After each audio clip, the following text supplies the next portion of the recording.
267.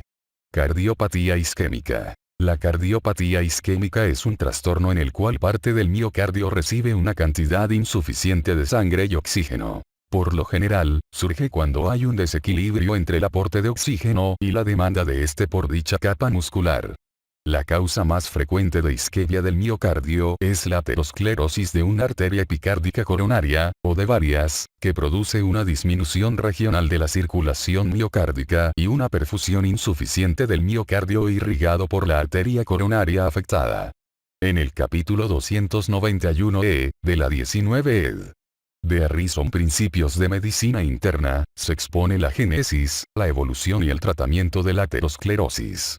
Este capítulo se centra en las manifestaciones crónicas y el tratamiento de la cardiopatía isquémica.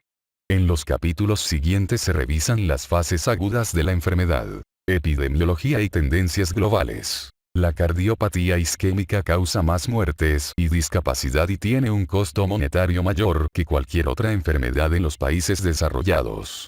Es la enfermedad más común, grave, crónica y peligrosa en Estados Unidos, donde 15,5 millones de personas la padecen y 3,4 millones de personas mayor o igual a 40 años sufren de angina de pecho.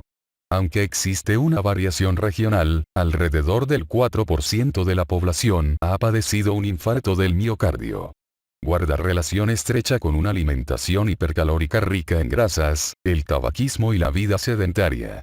En Estados Unidos y Europa Occidental está aumentando entre los individuos con ingresos bajos, pero la prevención primaria ha retrasado esta enfermedad hasta etapas avanzadas de la vida en todos los grupos socioeconómicos. A pesar de estas estadísticas alarmantes, es importante destacar que los datos epidemiológicos indican una reducción de la mortalidad por cardiopatía isquémica, de la cual casi la mitad podría atribuirse a los tratamientos y la otra mitad a la prevención por modificación de los factores de riesgo. La obesidad, la resistencia a la insulina y la diabetes mellitus tipo 2 están en aumento y son factores de riesgo importantes para la cardiopatía isquémica. Dichas tendencias ocurren en el contexto general de crecimiento de la población y como resultado de la prolongación de la edad promedio de la población mundial. Con la urbanización de países con economías emergentes y una clase media creciente, se están adoptando elementos de la alimentación hipercalórica occidental. Como resultado, están aumentando con rapidez la prevalencia de factores de riesgo de cardiopatía isquémica y la prevalencia de la misma, de manera que al analizar la carga global de enfermedad se observa una desviación de enfermedades transmisibles hacia enfermedades no transmisibles. Los subgrupos de población que al parecer se afectan más a menudo son los varones en países del sur de Asia, en particular India, y el Oriente Medio. Ante el pronóstico de incrementos sustanciales de cardiopatía isquémica en todo el mundo, es probable que se transforme en la causa más común de muerte en todo el mundo para el año 2020. Fisiopatología. Como elemento básico para el conocimiento de la fisiopatología de la isquemia del miocardio está el concepto de aporte y demanda de oxígeno de dicha capa. En situaciones normales, a cualquier nivel de demanda de oxígeno, el miocardio controla el suministro de sangre rica en oxígeno para evitar la hipoperfusión de los miocitos y la aparición de isquemia e infarto. Los factores determinantes de la demanda de oxígeno por el miocardio son la frecuencia cardíaca y la contractilidad del miocardio, así como la presión sobre la pared del miocardio, tensión. Para que el aporte de oxígeno al miocardio sea adecuado se requiere que la capacidad de transporte de oxígeno de la sangre sea satisfactoria, lo que depende de la concentración de oxígeno inspirado, la función pulmonar, así como de la concentración y función de hemoglobina, además de un flujo coronario adecuado. La sangre fluye por las arterias coronarias de manera afásica, la mayor parte durante la diástole. El 75%, aproximadamente, de la resistencia coronaria total al flujo tiene lugar en tres grupos de arterias. 1. Las grandes arterias epicárdicas, resistencia 1 igual R1. 2. Los vasos prearteriolares, R2. Y 3. Las arteriolas y los capilares intramiocárdicos, R3. Si no hay obstrucciones ateroscleróticas notables que limiten la corriente, R1 será insignificante, en tanto que R2 y R3 serán los principales determinantes de la resistencia coronaria, figura 267, 1. La circulación coronaria normal es dominada y controlada por las necesidades de oxígeno del corazón. Estas se satisfacen por la capacidad del lecho vascular coronario para variar de forma considerable su resistencia, y, por consiguiente, el flujo sanguíneo, mientras el miocardio extrae un porcentaje alto y relativamente fijo del oxígeno. En condiciones normales, los vasos de resistencia intramiocárdicos poseen una inmensa capacidad de dilatación, disminución de R2 y R3. Por ejemplo, el ejercicio y el estrés emocional cambian las necesidades de oxígeno, lo que afecta a la resistencia vascular coronaria y de esta forma regula el aporte de oxígeno y sustratos al miocardio, regulación metabólica. Los vasos de resistencia coronarios también se adaptan a las alteraciones fisiológicas de la presión arterial con la finalidad de mantener el flujo coronario en niveles apropiados a las necesidades del miocardio, autorregulación. Al reducir la luz de las arterias coronarias, la aterosclerosis limita el incremento adecuado de la perfusión cuando aumenta la demanda, como sucede durante el ejercicio o la excitación. Cuando esta estenosis es pronunciada, disminuye la perfusión del miocardio en estado basal. El flujo coronario también puede verse limitado por espasmos, véase la angina de Prinzmetal en el capítulo 268, trombos arteriales y, pocas veces, por émbolos coronarios o por el estrechamiento de los orificios coronarios causado por aortitis. Las anomalías congénitas, como el origen anómalo de la coronaria descendente anterior izquierda en la arteria pulmonar, pueden ocasionar isquemia e infarto en la primera infancia, pero son causas muy poco comunes en el adulto. También puede haber isquemia miocárdica cuando aumenta en exceso la demanda de oxígeno y, en especial, cuando la circulación coronaria es limitada, como ocurre en la hipertrofia ventricular izquierda grave por estenosis aórtica. Este último cuadro puede manifestarse como angina indistinguible de la causada por aterosclerosis coronaria y en gran medida se debe a la isquemia subendocárdica, capítulo 256. La disminución de la capacidad de transporte de oxígeno de la sangre, como sucede en los casos de anemia muy intensa o en presencia de carboxihemoglobina, muy pocas veces origina isquemia miocárdica por sí misma, aunque en ocasiones reduce el umbral isquémico en pacientes con obstrucción coronaria moderada. A menudo coexisten dos o más causas de isquemia, como una mayor demanda de oxígeno por hipertrofia del ventrículo izquierdo secundaria a hipertensión y una reducción del aporte de oxígeno secundaria a aterosclerosis coronaria y anemia. La constricción anormal o la imposibilidad que muestran los vasos de resistencia coronaria de dilatarse de forma normal también originan isquemia. Si produce angina, esta se denomina angina microvascular. Aterosclerosis coronaria. Las arterias coronarias epicárdicas constituyen el sitio principal de la aterosclerosis. Los principales factores de riesgo de aterosclerosis, concentraciones altas de lipoproteínas de baja densidad en plasma, tasas reducidas de lipoproteínas de alta densidad en plasma, tabaquismo, hipertensión y diabetes mellitus, tienen un impacto relativo o variable sobre las funciones normales del endotelio vascular. Dichas funciones incluyen el control local del tono vascular, la conservación de una superficie antitrombótica y el control de la adherencia y la diapédesis de las células de inflamación. La pérdida de tales defensas causa constricción inapropiada, formación intraluminal de trombos e interacciones anormales entre células hemáticas, en particular monocitos y plaquetas, y endotelio vascular activado.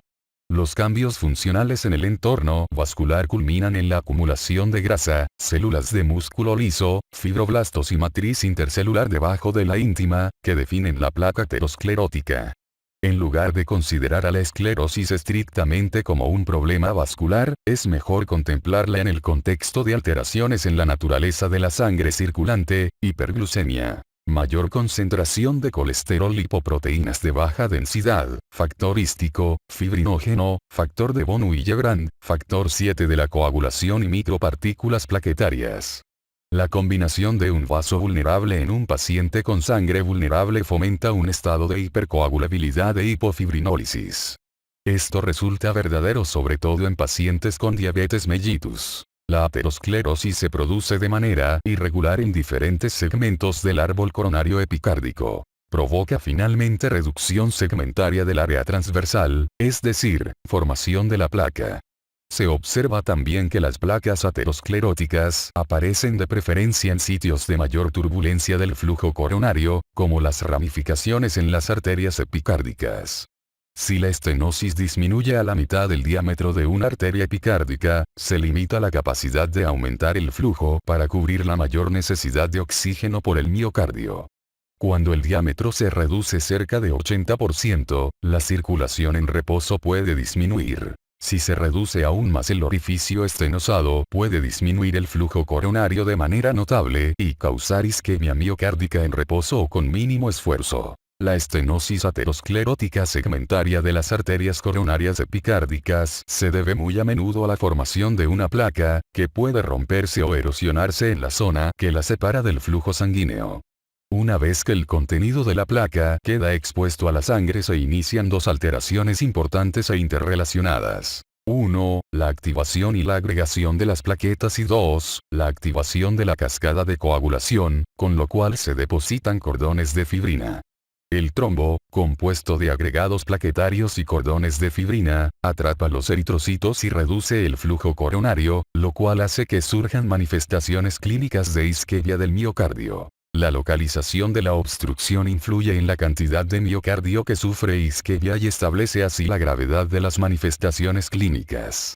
Por tanto, las obstrucciones importantes de vasos como la arteria coronaria principal izquierda o la porción proximal de la arteria coronaria descendente izquierda anterior son en especial peligrosas. A menudo, la estenosis coronaria crónica grave y la isquemia miocárdica se asocian al desarrollo de vasos colaterales, sobre todo cuando la estenosis se produce de manera gradual. Cuando están bien desarrollados, estos vasos colaterales pueden proporcionar un flujo sanguíneo suficiente para mantener la viabilidad del miocardio en reposo, pero no en situaciones de aumento de la demanda. Con el agravamiento progresivo de la estenosis de una arteria epicárdica proximal, se dilatan los vasos de resistencia distales, cuando tienen un funcionamiento normal, para minorar la resistencia vascular y conservar el flujo coronario. En la estenosis proximal se desarrolla un gradiente de presión y disminuye la presión postestenótica. Cuando los vasos de resistencia están dilatados al máximo, el flujo miocárdico depende de la presión en la arteria coronaria distal a la obstrucción. En estas circunstancias, el incremento de la demanda miocárdica de oxígeno por la actividad física, el estrés emocional, taquicardia, o todos ellos, pueden precipitar una isquemia que se manifiesta en términos clínicos por angina o cambios electrocardiográficos con desviación del segmento ST. Las modificaciones del calibre de la arteria coronaria estenótica por fenómenos vasomotores fisiológicos, pérdida del control endotelial de la dilatación, como sucede en la aterosclerosis, espasmos patológicos, angina de Prinzmetal, o pequeños tapones plaquetarios pueden alterar también el delicado equilibrio entre el aporte y la demanda de oxígeno y desencadenar, en última instancia, una isquemia del miocardio. Efectos de la isquemia. Durante los episodios de hipoperfusión causados por aterosclerosis coronaria, la presión miocárdica de oxígeno desciende y puede causar alteraciones transitorias de las funciones mecánica, bioquímica y eléctrica del miocardio, figura 267, 2. La aterosclerosis coronaria es un proceso localizado que casi siempre causa isquemia irregular. Durante la isquemia, perturbaciones regionales de la contractilidad ventricular originan hipocinesia y acinesia segmentarias o en algunos casos, discinesias, protrusión de la pared miocárdica, que disminuyen la función de bomba del miocardio. El desarrollo brusco de la isquemia grave, como sucede en la oclusión completa o parcial, provoca la interrupción casi instantánea de la contracción y la relajación normales del músculo. La perfusión relativamente deficiente del subendocardio causa isquemia más intensa en esta porción de la pared, comparada con la región subepicárdica. La isquemia de grandes segmentos del ventrículo provoca insuficiencia ventricular izquierda transitoria y, si se afectan los músculos papilares, puede ocurrir insuficiencia mitral que complica el episodio. Si los episodios isquémicos son transitorios, pueden asociarse con angina de pecho, mientras que si son prolongados pueden ocasionar necrosis y cicatrización del miocardio, con o sin el cuadro clínico de infarto agudo de miocardio, capítulo 269. El fundamento de estas alteraciones mecánicas durante la isquemia consta de una gran variedad de anomalías del metabolismo, el funcionamiento y la estructura de las células. El miocardio normal metaboliza ácidos grasos y glucosa para formar dióxido de carbono y agua. Durante una intensa privación de oxígeno, no es posible oxidar ácidos grasos y la glucosa es convertida en lactato. El pH intracelular disminuye, al igual que los depósitos miocárdicos de fosfato de alta energía, por ejemplo, trifosfato de adenosina y fosfato de creatina. El funcionamiento anormal de la membrana celular causa salida de potasio y entrada de sodio en los miocitos, así como aumento del calcio citosólico. La gravedad y la duración del desequilibrio entre el aporte y la demanda miocárdica de oxígeno determinan si el daño es reversible, menor o igual a 20 minutos con oclusión total en ausencia de colaterales, o permanente, con necrosis miocárdica posterior, más de 20 minutos. La isquemia también causa alteraciones electrocardiográficas características, como anomalías de la repolarización, que se manifiestan por inversión de la onda TI, cuando es más grave, desplazamiento del segmento ST, capítulo 235. Es probable que la inversión transitoria de la onda T refleje isquemia intramiocárdica que no es transmural. La depresión transitoria del segmento ST suele manifestar una isquemia subendocárdica irregular. Se piensa que la elevación del segmento mencionado es causada por una isquemia transmural más intensa. Otra consecuencia importante de la isquemia miocárdica es la inestabilidad eléctrica, que puede causar taquicardia o fibrilación ventricular, capítulos 249 y 250. La mayoría de los pacientes que mueren de forma súbita por cardiopatía isquémica lo hacen a consecuencia de taquiarritmias ventriculares malignas producidas por la isquemia, capítulo 299. Cardiopatía isquémica asintomática y sintomática. Si bien la prevalencia está disminuyendo, las necropsias de víctimas de accidentes y militares en países occidentales demuestran que la aterosclerosis coronaria puede empezar antes de los 20 años de edad y que se observa incluso en adultos que se encontraban asintomáticos en vida. Las pruebas de esfuerzo efectuadas en individuos asintomáticos pueden mostrar signos de isquemia silente, es decir, cambios electrocardiográficos inducidos por el ejercicio que no van acompañados de angina. La angiografía coronaria de estos pacientes a menudo revela placas y obstrucciones de las arterias coronarias que no se habían identificado antes, capítulo 237. Las calcificaciones arteriales coronarias observadas en imágenes de tomografía computarizada cardíaca se pueden cuantificar en una puntuación de calcificaciones arteriales coronarias y usarse como información adjunta para apoyar un diagnóstico de cardiopatía isquémica. Sin embargo, no deberían utilizarse como el principal método de cribado o como la base aislada para la toma de decisiones terapéuticas, véase más adelante. En las necropsias de individuos con esas obstrucciones sin antecedentes de manifestaciones clínicas de isquemia de miocardio a menudo se observan cicatrices macroscópicas de infarto en zonas del miocardio irrigadas por arterias coronarias lesionadas, con o sin circulación colateral. Según los estudios demográficos, es posible que cerca de 25% de los pacientes que sobreviven a un infarto agudo de miocardio no reciban atención médica. Estos enfermos tienen el mismo pronóstico grave que individuos con el cuadro clínico clásico de dicho tipo de infarto, capítulo 269.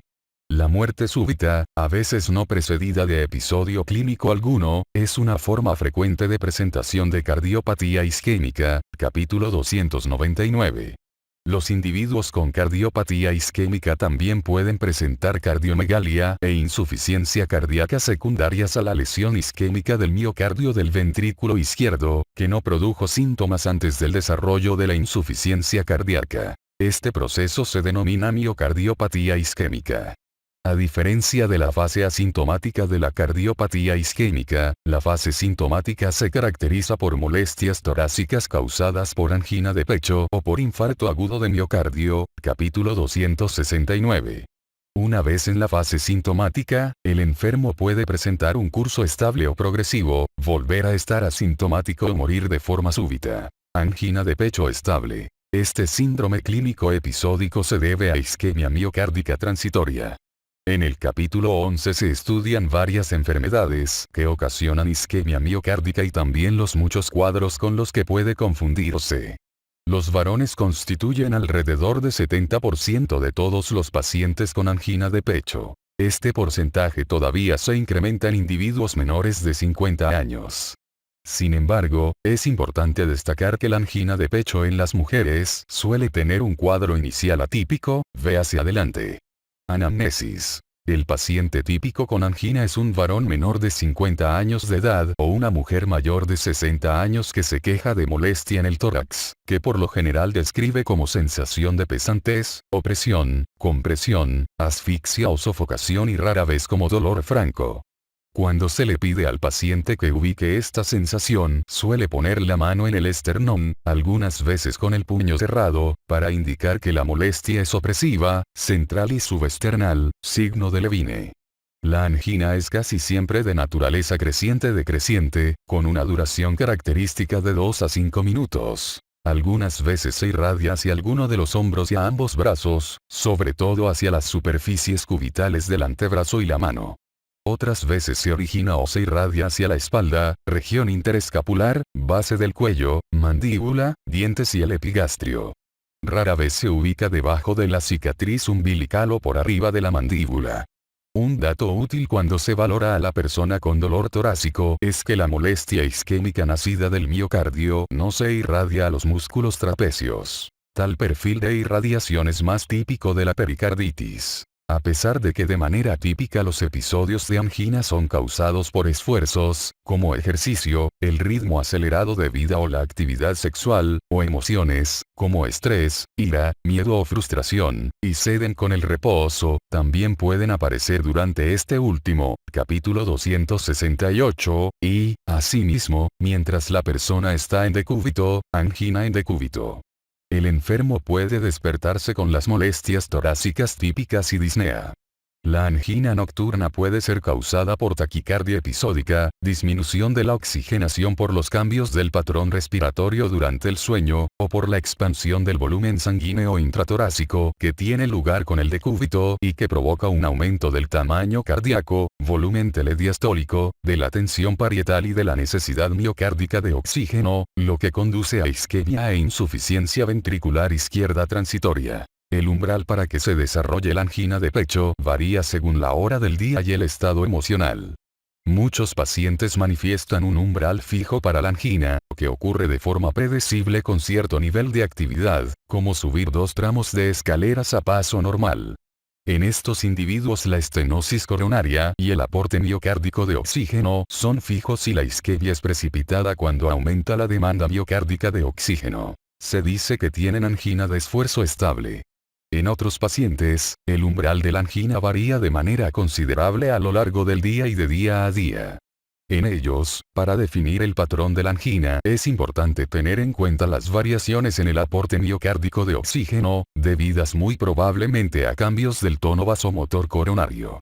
Algunos manifiestan síntomas al realizar un ejercicio leve por la mañana, durante una caminata corta o al rasurarse, y a mediodía pueden realizar mucho más esfuerzo sin padecer síntomas. La angina también puede ser precipitada por otras tareas menos ordinarias, por una comida pesada, por el contacto con el frío, por una combinación de esos factores. La angina de esfuerzo casi siempre desaparece con el reposo en un lapso de 1 a 5 minutos, e incluso con mayor rapidez cuando el reposo se combina con nitroglicerina sublingual, véase adelante.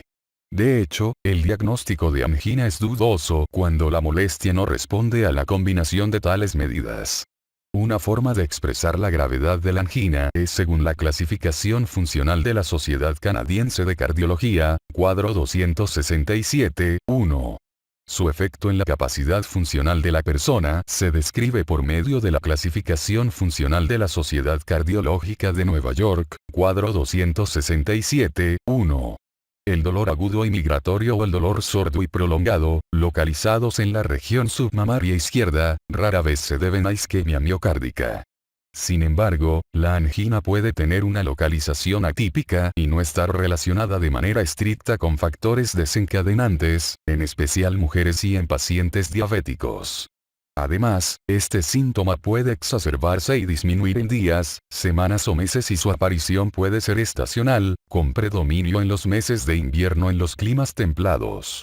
Los equivalentes anginosos son síntomas de isquemia miocárdica distintos de la angina, como disnea, náuseas, fatiga y desmayos. Son más frecuentes en ancianos y en individuos diabéticos. Para reconocer las características de un síndrome inestable más peligroso, como angina de reposo o angina que despierta al paciente del sueño, es importante realizar una anamnesis sistemática a todo paciente con sospecha de cardiopatía isquémica. La aterosclerosis coronaria a menudo se acompaña de lesiones similares en otras arterias, de manera que en el paciente con angina también se deben descartar arteriopatía periférica, claudicación intermitente, capítulo 275, apoplejía o isquemia cerebral transitoria, capítulo 419, por medio de la anamnesis y la exploración física. Asimismo, es importante identificar los antecedentes familiares de cardiopatía isquémica precoz, familiares masculinos de primer grado menores de 55 años y familiares de sexo femenino menores de 65 años, y la presencia de diabetes mellitus, hiperlipidemia, hipertensión, tabaquismo y otros factores de riesgo de aterosclerosis coronaria. El antecedente de angina de pecho típica confirma el diagnóstico de cardiopatía isquémica mientras no se demuestre lo contrario.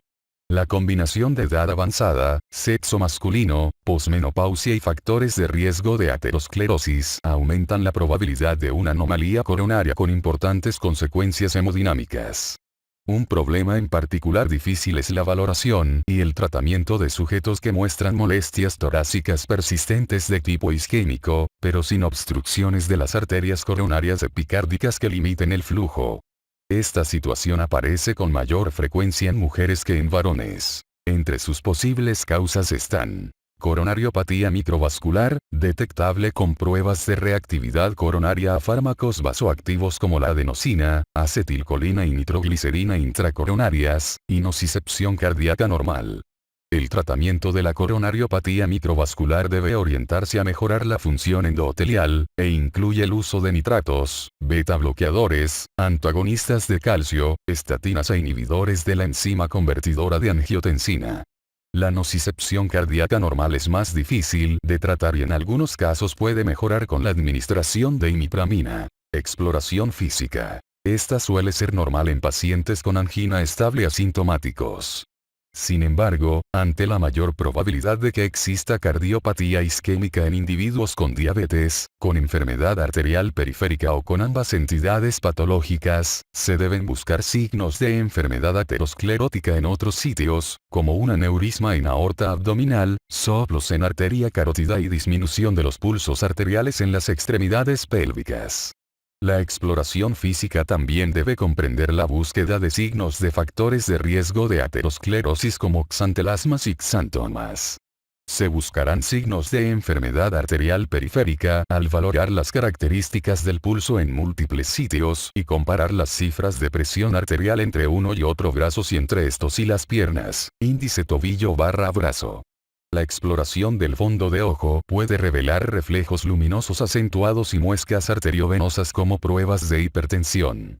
Otras veces se observan signos de anemia, problemas tiroideos y manchas de nicotina en los dedos por el tabaquismo. La palpación puede revelar cardiomegalia y contracción anormal del impulso cardíaco, disinesia ventricular izquierda, y la auscultación soplos arteriales, un tercer o cuarto ruido cardíaco y, cuando la isquemia o un infarto previo han deteriorado la función de los músculos papilares, un soplo sistólico apical por insuficiencia mitral. Estos signos de la auscultación se aprecian mejor con el paciente en decúbito lateral izquierdo. Es importante descartar la presencia de estenosis aórtica, insuficiencia aórtica, capítulo 256, hipertensión pulmonar, capítulo 277, y miocardiopatía hipertrófica, capítulo 254, puesto que dichas enfermedades pueden causar angina en ausencia de aterosclerosis coronaria. El examen durante la crisis anginosa es útil, ya que la isquemia causa insuficiencia ventricular izquierda transitoria y aparece en un tercer o cuarto ruido cardíaco, disinesia de la punta del corazón, insuficiencia mitral e incluso edema pulmonar. Es poco probable que el dolor se deba a isquemia del miocardio si existe hiperestesia de la pared torácica, localización de la molestia en el tórax a punta de dedo o reproducción del dolor con la palpación del tórax.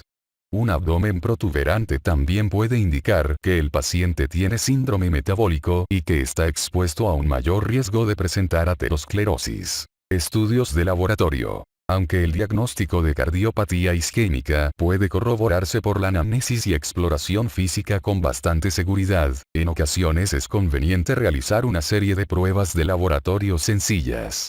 Se estudia la orina para descartar diabetes mellitus y enfermedades renales, como microalbuminuria, ya que ambas pueden acelerar la aterosclerosis. De igual forma, el estudio de la sangre debe comprender la medición de lípidos, colesterol total, lipoproteínas de baja densidad y lipoproteínas de alta densidad, y triglicéridos, glucosa, hemoglobina glicada, creatinina, hematocrito y, si están indicadas por la exploración física, pruebas de función tiroidea. Es importante la radiografía de tórax, ya que puede demostrar las consecuencias de cardiopatía isquémica, es decir, cardiomegalia, aneurisma ventricular o signos de insuficiencia cardíaca. Tales signos apoyan el diagnóstico de cardiopatía isquémica y son importantes en la valoración del grado de lesión cardíaca. Se cuenta con pruebas de que el incremento en las concentraciones de proteína C reactiva de alta sensibilidad, específicamente con cifras entre 0 y 3 miligramos por 100 mililitros, constituye un factor independiente de riesgo de que aparezca cardiopatía isquémica y pudiera ser útil en las decisiones terapéuticas respecto a emprender el tratamiento hipolipemiante. El principal beneficio de la proteína C reactiva de alta sensibilidad es reclasificar el riesgo de cardiopatía isquémica en individuos que se asignaron a la categoría intermedia, con base en los factores tradicionales de riesgo. Electrocardiograma. El electrocardiograma de 12 derivaciones en reposo puede ser normal en pacientes con angina de pecho típica, pero algunas veces aparecen signos de un infarto de miocardio antiguo, capítulo 235. Ciertas anomalías de la repolarización, como cambios del segmento ST y de la onda T, la hipertrofia ventricular izquierda y alteraciones de la conducción intraventricular o del ritmo cardíaco, son sugestivas de cardiopatía isquémica, pero son inespecíficas porque también ocurren en caso de trastornos pericárdicos, miocárdicos y valvulares o, en el caso de las primeras, aparecen de forma transitoria con la ansiedad, cambios de la postura, ciertos fármacos y enfermedades del esófago. La presencia de hipertrofia del ventrículo izquierdo es un signo importante de que existe un mayor riesgo de resultados adversos provenientes de la cardiopatía isquémica. A pesar de que las alteraciones del ritmo cardíaco y la hipertrofia del ventrículo izquierdo son indicadores inespecíficos de la génesis de cardiopatía isquémica, pudieran ser factores que contribuyan a los episodios de angina en individuos en quienes ha surgido cardiopatía isquémica como consecuencia de factores corrientes de riesgo. Los cambios dinámicos del segmento ST y la onda T que acompañan a los episodios anginosos y desaparecen después son más específicos. Pruebas de esfuerzo. Electrocardiográfica. La prueba más utilizada, tanto para el diagnóstico de la cardiopatía isquémica como para el cálculo del riesgo y establecer su pronóstico, consiste en el registro electrocardiográfico de 12 derivaciones antes, durante y después del ejercicio, por lo general en una banda sin fin, figura 267.3. La prueba consiste en un aumento progresivo estandarizado de la carga de trabajo externo, cuadro 267.2, mientras se vigilan de forma continua el electrocardiograma, los síntomas y la presión arterial en el brazo. La duración del ejercicio depende de los síntomas y la prueba se interrumpe ante la aparición de molestias torácicas, disnea importante, mareos, fatiga o depresión del segmento ST mayor de 0,2 milivoltios, 2 milímetros, disminución de la presión arterial sistólica más de 10 milímetros de mercurio o taquiarritmias ventriculares.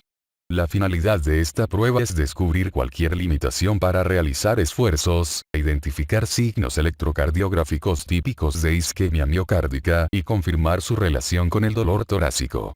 La respuesta isquémica del segmento ST se define como una depresión plana o descendente del ST mayor de 0,1 mV por debajo de la línea basal, es decir, el segmento PR, que dura más de 0,08 segundos, figura 267, 2. No se consideran característicos de isquemia los cambios del segmento ST, consistentes en el ascenso o problemas de la unión y no constituyen una prueba positiva. Las alteraciones de la onda T, los trastornos de la conducción y las arritmias ventriculares que aparecen durante el ejercicio no tienen valor diagnóstico, aunque deben registrarse. Las pruebas de esfuerzo negativas en las que no se alcanza la frecuencia cardíaca pretendida, 85% de la máxima frecuencia cardíaca para la edad y sexo, se consideran no diagnósticas. Cuando se interpreta el resultado de la prueba electrocardiográfica de esfuerzo, se valora en primer lugar la probabilidad de que el enfermo o la población examinados, es decir, probabilidad antes de la prueba, padezcan una coronariopatía. En conjunto, se dan resultados positivos falsos o negativos falsos en una tercera parte de los casos. No obstante, un resultado positivo en la prueba de esfuerzo indica que la probabilidad de sufrir una enfermedad coronaria es de 98% si se trata de un varón más de 50 años con antecedentes de angina de pecho que experimenta molestias torácicas a lo largo de la prueba. Esta probabilidad disminuye si el enfermo manifiesta dolor atípico o ausencia de dolor torácico en la anamnesis o durante la prueba. La incidencia de resultados positivos falsos aumenta de modo importante en pacientes con baja probabilidad de cardiopatía isquémica, como varones asintomáticos menores de 40 años o mujeres premenopáusicas sin factores de riesgo de aterosclerosis prematura. De igual modo, aumenta en los enfermos tratados con fármacos cardioactivos, como los digitálicos y antiarrítmicos, o con alteraciones de la conducción intraventricular, anomalías del segmento ST y de la onda T en reposo, hipertrofia ventricular o concentraciones anormales de potasio en el suero. La enfermedad oclusiva limitada a la arteria coronaria circunfleja puede dar una prueba de esfuerzo negativa falsa porque en el electrocardiograma de superficie de 12 derivaciones no está bien representada la parte lateral del corazón, perfundida por esta arteria. Como la sensibilidad global de la prueba electrocardiográfica de esfuerzo es solo casi 75%, un resultado negativo no excluye coronariopatía, pero hace que sea sumamente improbable la posibilidad de una enfermedad de tres vasos o del tronco principal de la arteria coronaria izquierda. Durante la prueba de esfuerzo es importante la presencia de un médico. Se debe medir la duración total del ejercicio, los intervalos hasta que empieza el cambio isquémico del segmento ST y el dolor de pecho. El trabajo externo realizado, por lo general se expresa como fase o etapa de ejercicio, y el trabajo cardíaco interno hecho, es decir, por medio del producto frecuencia cardíaca presión arterial. También son importantes la profundidad de la depresión del segmento ST y el tiempo invertido en la recuperación de los cambios electrocardiográficos. Como el riesgo de la prueba de esfuerzo es pequeño, pero real, calculado en una complicación letal y 2 no letales por cada 10.000 pruebas, debe disponerse de un equipo de reanimación. Las pruebas de esfuerzo modificadas, limitadas por la frecuencia cardíaca más que por los síntomas, pueden realizarse con seguridad incluso 6 días después de un infarto de miocardio no complicado, cuadro 267, 2. Las contraindicaciones para la prueba de esfuerzo son la angina en reposo en las últimas 48 horas, un ritmo inestable, estenosis aórtica grave, miocarditis aguda, insuficiencia cardíaca no controlada, hipertensión pulmonar grave y endocarditis infecciosa activa. La respuesta normal al esfuerzo gradual comprende un aumento progresivo de la frecuencia cardíaca y de la presión arterial. Si la presión arterial no aumenta o si, por el contrario, disminuye con signos de isquemia durante la prueba, se considera un signo importante de mal pronóstico, ya que puede reflejar una disfunción global del ventrículo izquierdo. La aparición de angina o de una depresión intensa, más de 0,2 milivoltios, del segmento ST con cargas de trabajo bajas, esto es, antes de completar la fase 2 del protocolo de Bruce, o la depresión del segmento ST que persiste más de 5 minutos después de terminar el ejercicio, aumentan la especificidad de la prueba e indican cardiopatía isquémica grave, así como un alto riesgo de complicaciones futuras. Estudios de imagen del corazón. Capítulo 236. Cuando el electrocardiograma con el sujeto en reposo es anormal, por ejemplo, síndrome de preexcitación, depresión del segmento ST mayor de 1 milímetro en reposo, bloqueo de rama izquierda del haz de His, ritmo de estimulación ventricular, puede aumentarse la información proporcionada por la prueba de esfuerzo haciendo un estudio de imagen con perfusión miocárdica tras la administración intravenosa de un radioisótopo como el talio, 201 o tecnesio, 99 metros STAMIV durante el ejercicio, o un esfuerzo farmacológico. Datos recientes sugieren también que la tomografía por emisión de positrones, con ejercicio o con estímulo farmacológico, en la que se utiliza el amoníaco N13 o el rubidio 82 constituye otra técnica para valorar la perfusión. Las imágenes obtenidas en cuanto se interrumpe el ejercicio para detectar la isquemia regional se comparan con las obtenidas en reposo con el fin de confirmar la isquemia reversible y las regiones en que persiste la falta de captación, lo cual equivale a un infarto. Un número considerable de personas que precisan pruebas de esfuerzo sin penetración corporal para identificar isquemia miocárdica y aumento del riesgo de complicaciones coronarias no puede hacer ejercicio debido a una enfermedad vascular periférica o musculoesquelética, disnea de esfuerzo o mala condición física. En estas circunstancias, en vez del ejercicio puede administrarse un desafío farmacológico intravenoso. Por ejemplo, dipiridamol o adenosina para originar un robo coronario incrementan de manera temporal el flujo en segmentos indemnes de los vasos coronarios, a expensas de segmentos afectados. Otra opción consiste en aumentar poco a poco el goteo de dobutamina para incrementar la demanda de oxígeno por el miocardio. Se dispone de diversos estudios de imágenes usados junto con estos estímulos farmacológicos, figura 267, 3.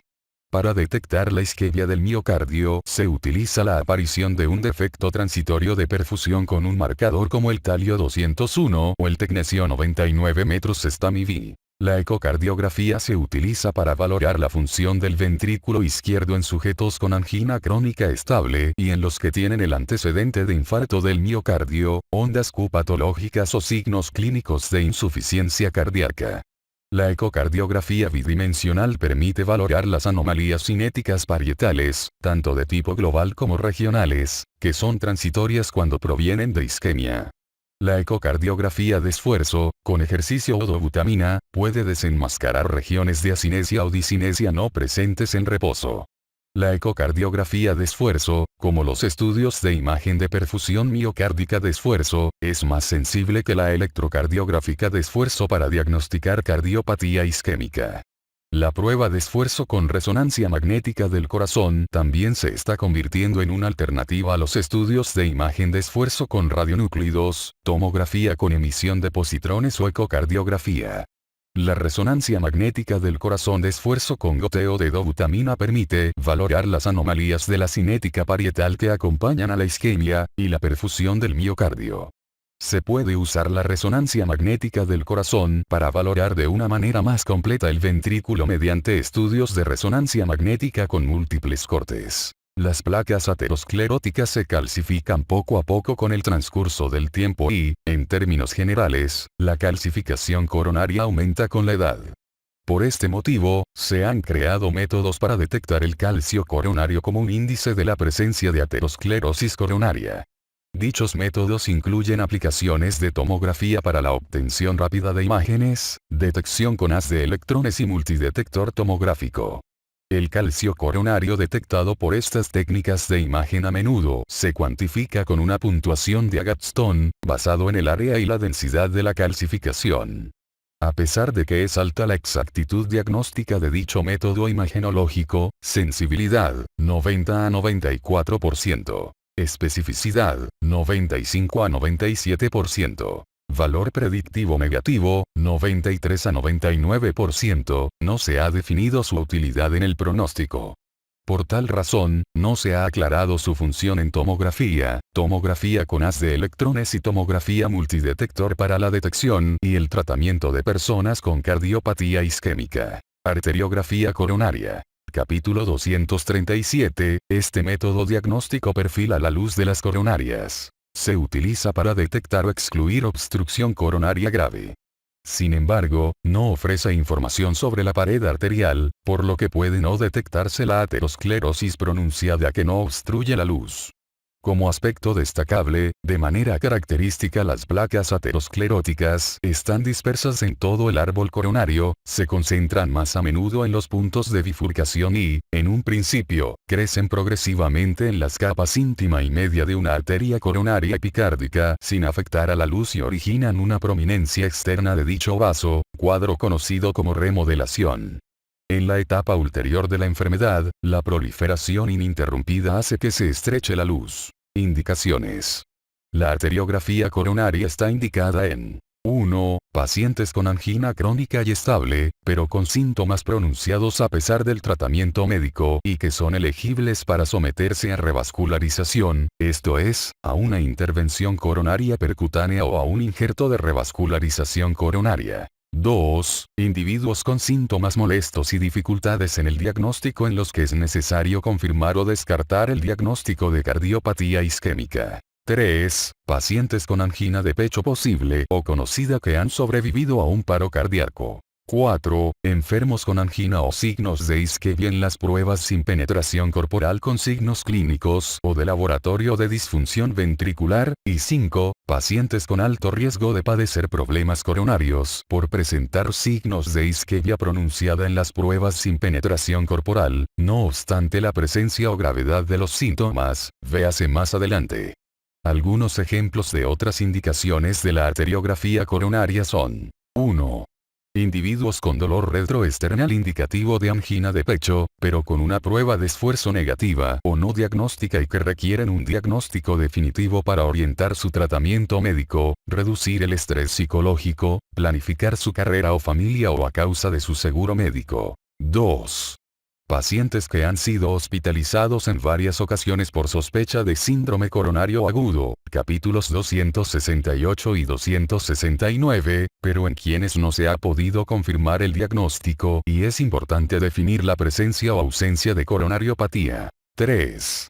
Individuos con profesiones en las que son responsables de la seguridad de otras personas, por ejemplo, pilotos, bomberos, policías, con síntomas cuestionables o pruebas no invasivas sospechosas o positivas, y en quienes existen dudas razonables sobre el estado de sus coronarias. 4. Enfermos con estenosis aórtica o miocardiopatía hipertrófica y angina en quienes el dolor torácico quizá es causado por una cardiopatía isquémica. 5.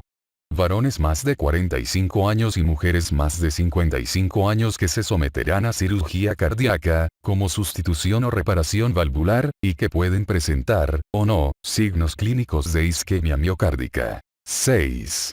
Después de un infarto de miocardio, en especial los pacientes con alto riesgo por recidiva de la angina o por la presencia de insuficiencia cardíaca, extrasístoles ventriculares frecuentes o signos de isquemia en la prueba de esfuerzo. 7.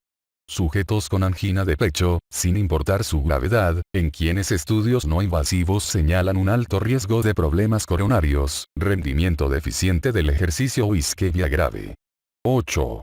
Pacientes en quienes se sospecha un espasmo coronario u otra causa no aterosclerótica de isquemia miocárdica, por ejemplo, anomalías de las arterias coronarias, enfermedad de Kawasaki. Otras alternativas no invasivas a la arteriografía coronaria diagnóstica son la angiografía con tomografía y la angiografía por resonancia magnética del corazón, capítulo 236.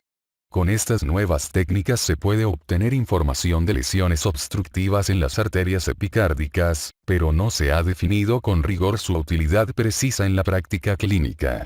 Entre los aspectos importantes de su empleo que hay que destacar, están la exposición bastante mayor a la radiación en el caso de la angiografía por tomografía, en comparación con la arteriografía diagnóstica convencional y las limitaciones de la resonancia magnética del corazón, impuestas por el movimiento del corazón durante su ciclo cardíaco, en particular cuando la frecuencia cardíaca es alta. Pronóstico. Los principales indicadores del pronóstico en individuos con cardiopatía isquémica son la edad, el estado funcional del ventrículo izquierdo, la localización y gravedad de la estenosis coronaria y la gravedad o la actividad de la isquemia miocárdica. La angina de pecho reciente, la angina inestable, capítulo 268, la angina que aparece inmediatamente después del infarto del miocardio, la angina que no responde o responde poco al tratamiento médico o bien se acompaña de síntomas de insuficiencia cardíaca congestiva, indican un mayor riesgo de padecer episodios coronarios adversos. Lo mismo puede decirse de los signos físicos de insuficiencia cardíaca, los episodios de edema pulmonar, el tercer ruido cardíaco transitorio o la insuficiencia mitral y de la evidencia ecocardiográfica, radioisotópica o radiográfica de agrandamiento cardíaco y fracción de expulsión reducida, menos de 0,40. Lo más importante es que cualesquiera de los signos siguientes durante las pruebas sin penetración corporal indican un riesgo alto de padecer episodios coronarios. Incapacidad para realizar ejercicio durante 6 minutos, esto es, estadio 2, protocolo de Bruce, en la prueba de esfuerzo. Prueba de esfuerzo fuertemente positiva que muestra isquemia miocárdica con carga de trabajo reducida, depresión del segmento ST mayor de 0,1 mV antes de terminar la segunda fase. Depresión del segmento ST mayor de 0,2 mV en cualquier fase. Depresión del segmento ST durante más de 5 minutos después de interrumpir el ejercicio. Descenso de la presión sistólica mayor de 10 milímetros de mercurio durante el ejercicio. Aparición de taquiarritmias ventriculares durante el esfuerzo. La formación de defectos grandes o múltiples de la perfusión o el incremento en la captación pulmonar del radionúclido durante los estudios de imagen con perfusión de radioisótopos en las pruebas de esfuerzo y una fracción de expulsión del ventrículo izquierdo reducida durante el ejercicio en la ventriculografía con isótopos radiactivos o durante la ecocardiografía de esfuerzo. En cambio, los pacientes que terminan el estadio 3 del protocolo de ejercicio de Bruce y tienen una gammagrafía de esfuerzo o una ecocardiografía de esfuerzo negativas, tienen un riesgo muy bajo de padecer futuros episodios coronarios. Otro dato de mal pronóstico es detectar episodios frecuentes de desviación del segmento ST en la vigilancia electrocardiográfica ambulatoria, incluso en ausencia de síntomas. En el cateterismo cardíaco, las elevaciones de la presión telediastólica y del volumen ventricular del ventrículo izquierdo son, junto a la disminución de la fracción de expulsión, los signos más importantes de disfunción ventricular izquierda y se asocian con mal pronóstico. Los individuos con molestias torácicas, pero con una función ventricular izquierda y unas arterias coronarias normales tienen un pronóstico excelente. Las lesiones obstructivas de la arteria coronaria principal izquierda, más de la mitad del diámetro interior, o anterior izquierda descendente proximales al punto de origen de la primera arteria septal, conllevan un mayor riesgo que las lesiones de la coronaria derecha o de la circunfleja izquierda, por el mayor volumen del miocardio en peligro.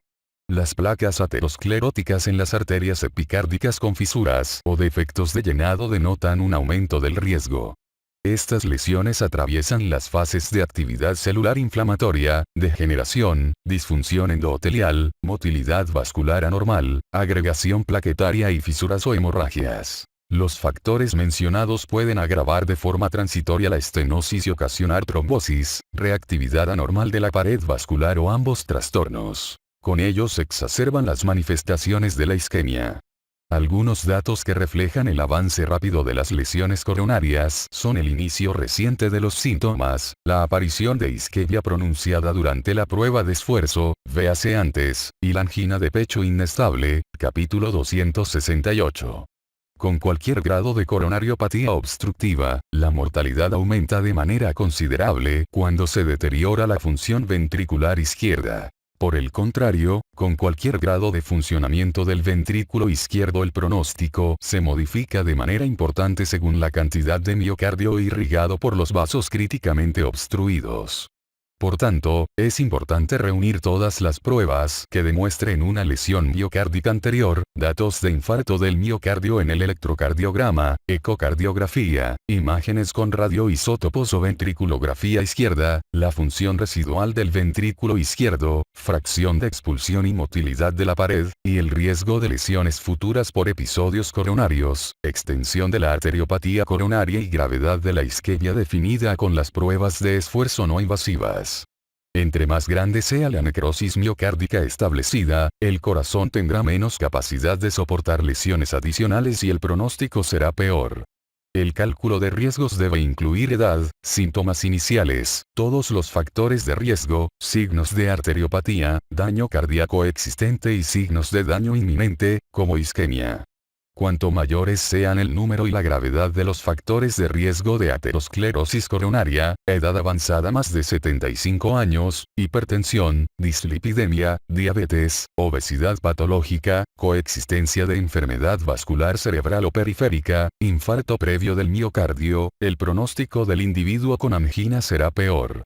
Existen pruebas de que el incremento de las concentraciones de proteína C reactiva, CRP, en plasma, la calcificación coronaria extensa identificada en tomografía con haz de electrones, véase antes, y el mayor engrosamiento de la íntima de la carótida en la ecografía también denotan un mayor riesgo de sufrir problemas coronarios agudos. Tratamiento. Angina de pecho estable. Una vez confirmado el diagnóstico de cardiopatía isquémica, es necesario valorar individualmente a cada enfermo respecto a su grado de comprensión, expectativas y objetivos, control de síntomas y prevención de resultados clínicos adversos, como infarto del miocardio y muerte prematura.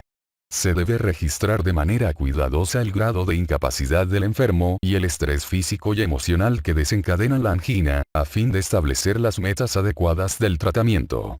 El plan terapéutico debe consistir en 1. Explicar al paciente el problema y asegurarle que es posible elaborar un plan de tratamiento. 2. Identificar y tratar los cuadros que agravan el problema. 3. Según se necesite, recomendar la realización de adaptaciones de la actividad. 4. Corregir los factores de riesgo, lo que disminuirá la aparición de resultados coronarios adversos. 5. Administrar farmacoterapia contra la angina, y 6. Considerar la posibilidad de revascularización. Explicación y actitud tranquilizadora. Los pacientes con cardiopatía isquémica necesitan entender su enfermedad lo mejor posible y comprender que pueden tener una vida larga y útil, aunque padezcan angina de pecho o hayan sufrido un infarto de miocardio del cual se hayan recuperado. Para motivar a los enfermos a reanudar o mantener su actividad y regresar al trabajo puede ser de gran utilidad ofrecer datos de los estudios clínicos que revelan una mejor evolución. Un programa de rehabilitación planificado puede animar a los pacientes a perder peso, mejorar su tolerancia al ejercicio y controlar de modo más fiable los factores de riesgo. Identificación y tratamiento de los factores agravantes. Ciertas enfermedades pueden incrementar la demanda de oxígeno o disminuir el aporte de oxígeno al miocardio y precipitar o exacerbar la angina en pacientes con cardiopatía isquémica. La hipertrofia ventricular izquierda, la valvulopatía aórtica y la miocardiopatía hipertrófica pueden causar o contribuir a la angina y deben descartarse o tratarse. La obesidad, hipertensión e hipertiroidismo deben tratarse de forma enérgica a fin de reducir la frecuencia y gravedad de las crisis de angina. La disminución del aporte de oxígeno al miocardio puede deberse a la reducción de la oxigenación de la sangre, por ejemplo, en las neumopatías o en presencia de carboxihemoglobina por consumo de cigarrillos o cigarros puros, o a la disminución de la capacidad de transporte de oxígeno, por ejemplo, en la anemia. La corrección de estas posibles alteraciones puede reducir o incluso eliminar los síntomas anginosos. Adaptación de la actividad. La isquemia miocárdica es causada por una discrepancia entre la demanda de oxígeno del músculo cardíaco y la capacidad de la circulación coronaria para cubrir esta demanda. La mayoría de los pacientes puede comprender este concepto y utilizarlo para programar de manera racional su actividad. Muchas de las tareas cotidianas que provocan angina se pueden llevar a cabo sin síntomas si se reduce la velocidad con la que se realizan. Estos enfermos deben conocer las variaciones diurnas en su tolerancia a ciertas actividades y reducir sus necesidades energéticas durante la mañana, e inmediatamente después de las comidas y durante la época de frío o cuando el clima es destemplado. A fin de evitar el esfuerzo físico o la tensión emocional, puede ser necesario recomendar un cambio de empleo o de residencia. Por lo general, el acondicionamiento físico mejora la tolerancia al esfuerzo en individuos con angina y surte efectos psicológicos beneficiosos considerables. Debe recomendarse de manera enfática un programa regular de ejercicios isotónicos dentro de los límites del umbral anginoso de cada paciente que no exceda 80% de la frecuencia cardíaca que se acompaña de isquemia en la prueba de esfuerzo. De acuerdo con los resultados de esta prueba, es posible conocer el número de equivalentes metabólicos, MET, Metabolic Equivalence, realizado al inicio de la isquemia, cuadro 267, 2, y elaborar la prescripción práctica de ejercicios que permita la realización de las actividades cotidianas que estén por debajo del umbral isquémico, cuadro 267, 3.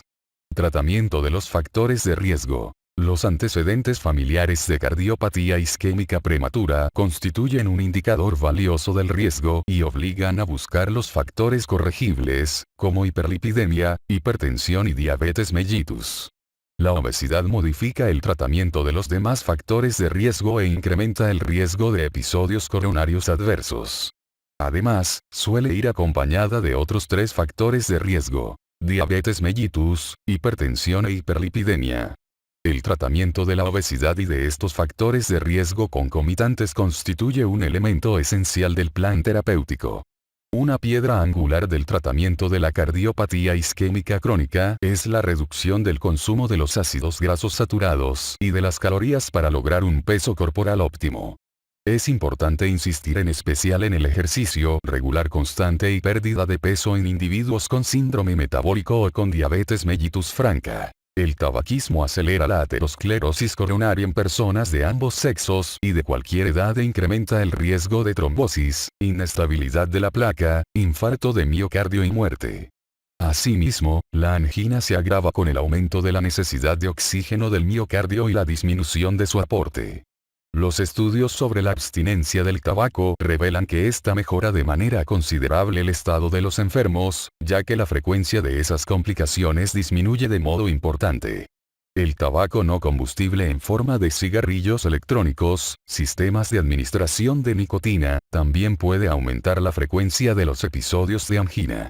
El mensaje del médico ha de ser claro, firme y fundamentado en programas dirigidos a fomentar y vigilar la abstinencia, capítulo 448.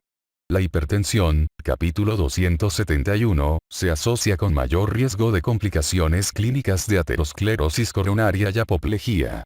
Además, la hipertrofia del ventrículo izquierdo ocasionada por la hipertensión mantenida agrava la isquemia. Existen pruebas de que el tratamiento prolongado y eficaz de la hipertensión puede reducir el número de complicaciones coronarias, capítulo 271. La diabetes mellitus, capítulo 396, acelera la aterosclerosis coronaria y periférica. A menudo se asocia a dislipidemias y con mayor riesgo de angina, infarto de miocardio y muerte coronaria súbita. Es esencial y muy eficaz el control intensivo de la dislipidemia. Las metas son concentraciones de colesterol lipoproteínas de baja densidad menos de 70 mg por 100 ml, y de la hipertensión, el objetivo de presión arterial es 120/80, que a menudo se observan en individuos diabéticos, como se describe a continuación. Dislipidemia. Su tratamiento es imprescindible cuando se trata de obtener alivio a largo plazo de la angina, reducir las necesidades de revascularización y disminuir la incidencia de infarto de miocardio y la mortalidad. El control de los lípidos puede lograrse con la combinación de dieta con poco contenido de ácidos grasos saturados e insaturados trans, ejercicio y pérdida de peso. Casi siempre es necesario administrar inhibidores de la reductasa de la hidroximetilglutarilcoenzima A, estatinas, que pueden reducir el colesterol lipoproteínas de baja densidad, 25 a 50%, incrementar el colesterol lipoproteínas de alta densidad, 5 a 9%, y disminuir los triglicéridos, 5 a 30%. Se observa un efecto terapéutico potente de las estatinas en la aterosclerosis, la cardiopatía isquémica y en los desenlaces clínicos, independientemente de las concentraciones de lipoproteínas de baja densidad que había antes del tratamiento. Para aumentar el colesterol lipoproteínas de alta densidad y reducir los triglicéridos, también pueden utilizarse la niacina o los fibratos, capítulo 400. Los estudios comparativos con esquemas reguladores de lípidos demuestran que los beneficios son equivalentes en varones, mujeres, ancianos, diabéticos e incluso fumadores. Están disponibles los anticuerpos monoclonales inyectables contra PCSK9 y son capaces de producir una disminución impresionante del colesterol lipoproteínas de baja densidad más allá de lo alcanzado con un estatínico solo. En general, el cumplimiento de las conductas saludables antes descritas es muy bajo y el médico no debe subestimar el enorme esfuerzo necesario para hacer frente a esta dificultad.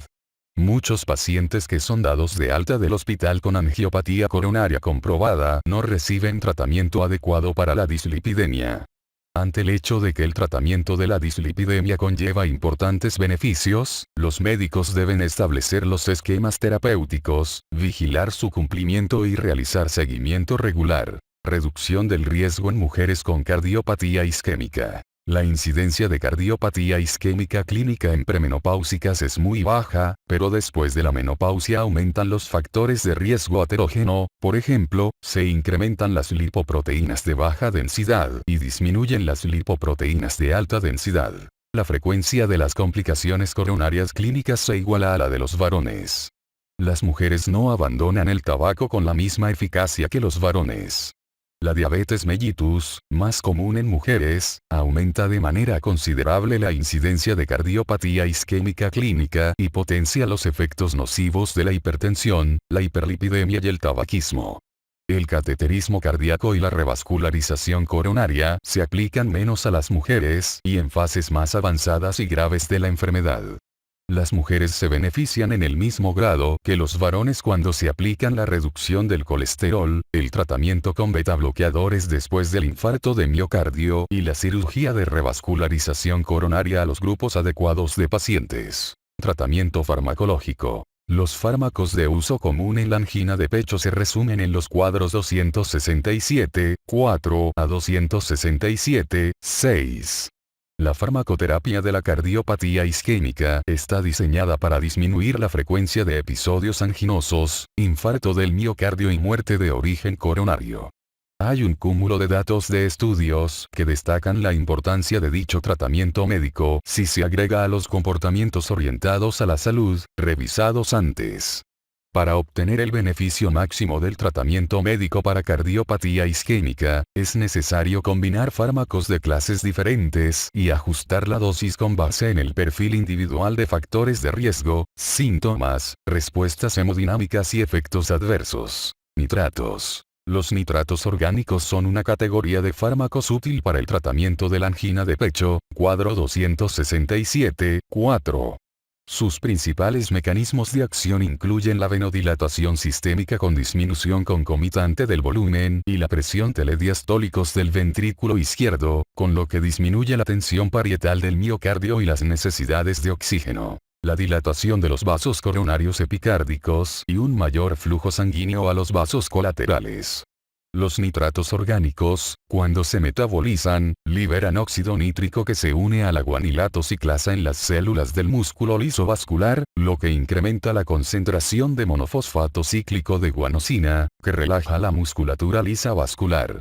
Los nitratos también ejercen una actividad antitrombótica mediante la activación de guanilato ciclasa de las plaquetas, que depende del óxido nítrico, y la alteración del flujo de calcio intraplaquetario y la activación de las plaquetas. La absorción de estos fármacos es rápida y completa a través de las mucosas. Por tal razón, la nitroglicerina se administra por vía sublingual en comprimidos de 0,4 o 0,6 miligramos. Los pacientes con angina deben tomar el medicamento para aliviar el dolor y también unos 5 minutos antes de realizar cualquier esfuerzo que provoque un episodio. Es importante hacer hincapié sobre el valor profiláctico de este fármaco. Los nitratos mejoran la tolerancia al esfuerzo en los individuos con angina crónica y alivian la isquemia en pacientes con angina inestable y en aquellos con angina de Prinzmetal, capítulo 268. Se puede sugerir al paciente que lleve un diario a manera de registro de la angina y el consumo de nitroglicerina para identificar cambios en la frecuencia, gravedad o umbral de la molestia que indiquen angina inestable, infarto inminente o ambos. Nitratos de acción prolongada. Ninguno de estos es tan eficaz como la nitroglicerina sublingual para el alivio rápido de la angina. Estos preparados pueden ser ingeridos, masticados o administrados en forma de parche o pasta por vía transdérmica, cuadro 267.4. Pueden proporcionar concentraciones plasmáticas eficaces durante 24 horas, pero la respuesta terapéutica es muy variable. Se deben probar diferentes preparados, así como la administración durante el día, solo para aliviar las molestias y evitar los efectos secundarios como cefalea o mareos. Para evitar los efectos secundarios es importante el ajuste individual de la dosis. Para disminuir los efectos de la tolerancia a nitratos, debe administrarse la dosis mínima eficaz y el paciente debe dejar transcurrir al menos 8 horas cada día sin fármaco para restablecer una respuesta útil. Beta bloqueadores adrenérgicos. Estos son un componente importante del tratamiento farmacológico de la angina de pecho, cuadro 267, 5. Reducen la demanda de oxígeno del miocardio porque inhiben el aumento de la frecuencia cardíaca, la tensión arterial y la contractilidad miocárdica asociado a la actividad adrenérgica. El beta bloqueo reduce estas variables en grado más notable durante el ejercicio, mientras que solo causa pequeñas reducciones en reposo. Los beta bloqueadores de acción prolongada o las presentaciones de liberación prolongada ofrecen la ventaja de administrarse solo una vez al día, cuadro 267, 5. Sus efectos terapéuticos comprenden el alivio de la angina y la isquemia. Tales fármacos también reducen la mortalidad y los infartos recidivantes, además de ser antihipertensivos de eficacia moderada. Contraindicaciones relativas incluyen el asma y la obstrucción reversible de la vía respiratoria de pacientes con enfermedad pulmonar crónica, trastornos de la conducción auriculoventricular, bradicardia intensa, fenómeno de Raynaud y antecedentes de depresión. Sus efectos secundarios son fatiga, reducción de la tolerancia al ejercicio, pesadillas, impotencia, frialdad de las extremidades, claudicación intermitente, bradicardia, a veces grave, trastornos de la conducción auriculoventricular, insuficiencia ventricular izquierda, asma bronquial, empeoramiento de la claudicación e intensificación de la hipoglucemia producida por antidiabéticos orales e insulina.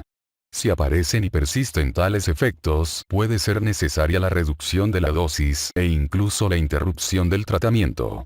En vista de que la suspensión repentina puede aumentar la isquemia, hay que reducir las dosis de forma progresiva a lo largo de 2 semanas. Los beta bloqueadores con especificidad relativa para los receptores beta 1, como el metoprolol y el atenolol, se prefieren en pacientes con obstrucción bronquial leve y diabetes mellitus insulino dependiente. Antagonistas del calcio. Son vasodilatadores coronarios, cuadro 267, 6, que disminuyen, de forma variable y de acuerdo con la dosis, la demanda de oxígeno por parte del miocardio, la contractilidad de esta capa y la presión arterial. Estos efectos farmacológicos en combinación son ventajosos y por tanto dichos fármacos tienen la misma eficacia que los beta bloqueadores en el tratamiento de la angina de pecho. Están indicados cuando los beta bloqueadores están contraindicados, son mal tolerados o son ineficaces. Las diferencias de la relación dosis-respuesta sobre la actividad eléctrica cardíaca entre los antagonistas de los conductos de calcio del grupo de las dihidropiridinas y los que no pertenecen a ese grupo hacen que el verapamilo y el diltiazem puedan producir alteraciones sintomáticas de la conducción cardíaca y bradiarritmias. Ejercen un efecto inotrópico negativo y es muy posible que agraven la insuficiencia ventricular izquierda, sobre todo en pacientes que también reciben beta bloqueadores. Aunque por lo general la combinación de antagonistas del calcio, beta bloqueadores y nitratos consigue resultados satisfactorios, resulta esencial ajustar de forma individual las dosis. La angina variable, de Prinzmetal, responde bien en especial a los antagonistas del calcio, sobre todo los que pertenecen al grupo de las P, combinados con los nitratos cuando es necesario, capítulo 268. El verapamilo no se debe administrar de manera habitual junto con beta bloqueadores por sus efectos adversos combinados sobre la frecuencia y la contractilidad cardíacas. El diltiazem se puede combinar con beta bloqueadores con cautela en pacientes con una función ventricular normal y sin alteraciones de la conducción. El amlodipino y los beta bloqueadores poseen acciones complementarias sobre la irrigación coronaria y la demanda miocárdica de oxígeno. Mientras que con el primero se reduce la tensión arterial y se dilatan las arterias coronarias, con los segundos se reducen la frecuencia y la contractilidad cardíacas. El amlodipino y los demás antagonistas del calcio del grupo de las dihidropiridinas de segunda generación, nicardipino, isradipino, nifedipino de acción prolongada y felodipino, son vasodilatadores potentes y útiles en el tratamiento simultáneo de la angina y la hipertensión. Las dihidropiridinas de acción corta se deben evitar para no precipitar un infarto, sobre todo en ausencia de tratamiento concomitante con beta-bloqueadores. Elección entre beta-bloqueadores y antagonistas de los conductos del calcio para el tratamiento inicial. Se ha demostrado que los beta-bloqueadores prolongan la esperanza de vida después del infarto agudo de miocardio, capítulos 268 y 269, situación que no ocurre con los bloqueadores de los conductos del calcio, razón por lo cual los primeros pudieran ser preferibles en sujetos con angina y daño del ventrículo izquierdo. No obstante, los antagonistas del calcio están indicados en pacientes con lo siguiente. 1. Respuesta deficiente a la combinación de beta-bloqueadores y nitratos. Muchos de estos enfermos mejoran con una combinación de un beta-bloqueador y un antagonista de los conductos del calcio del tipo de las dihidropiridinas. 2. Reacciones adversas a los beta-bloqueadores como depresión, alteraciones sexuales y fatiga. 3. Angina y antecedente de asma o neumopatía obstructiva crónica. 4. Síndrome del seno enfermo o alteraciones importantes de la conducción auriculoventricular. 5. Angina de Prinzmetato. 6. Arteriopatía periférica sintomática. En el cuadro 267, 7, se muestra una comparación de los efectos adversos comunes, las contraindicaciones y las posibles interacciones medicamentosas de muchos de los antianginosos actuales. Antiagregantes plaquetarios.